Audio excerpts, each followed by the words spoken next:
Welcome to another one of my 90-second book summaries where I attempt to condense the key points. This is to help you decide if this is a book you would like to explore further, but also to help me retain the knowledge as I continue reading my one book per week program. This week's book is Trust, a very short introduction by Katherine Hawley.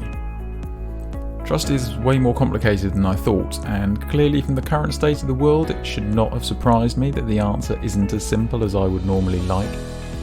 To me, most of the large-scale problems in personal, physical and mental health actually have fairly simple, but not necessarily easy, solutions for the majority of people. So this review of Trust has given me a lot more pause for thought to reflect, and it also took me far longer to read and try and process, despite the smaller number of pages.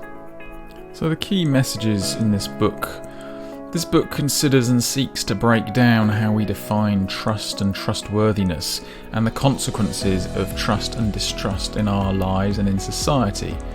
Hawley explores how we approach these concepts personally in our day-to-day lives and on a broader scale within institutions, our governments, nations, the internet, and of course the fascinating topic of conspiracy theories, which perhaps illustrates most poignantly the epitome of the trust dilemma.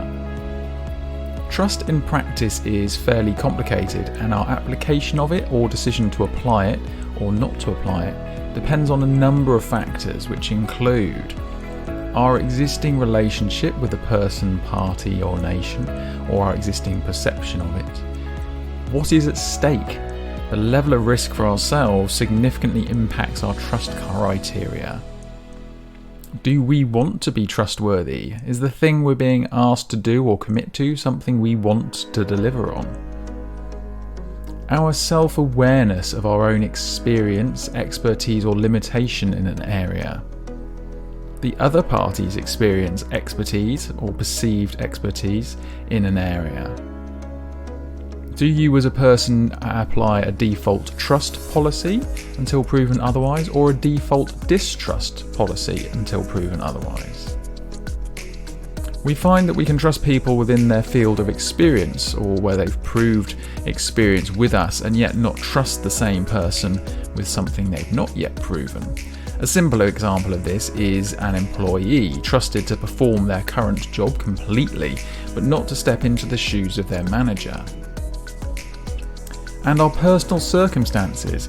It can be harder to meet commitments and therefore be trustworthy if you are in challenging times, and you should remember that you don't always know what circumstances others are in when making expectations of them.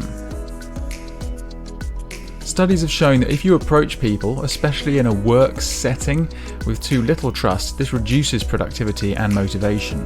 Approaching people with trust increases productivity and motivation. On a personal level, a little bit too much trust in our ability helps inspire us to achieve greater things, it helps us grow. In this, it's very important. However, too much trust in our abilities can have us fall foul of ourselves or of others. Too little trust in our abilities, however, crushes our growth and our opportunities. There are also some startling inconsistencies in trust. For example, trust in the media.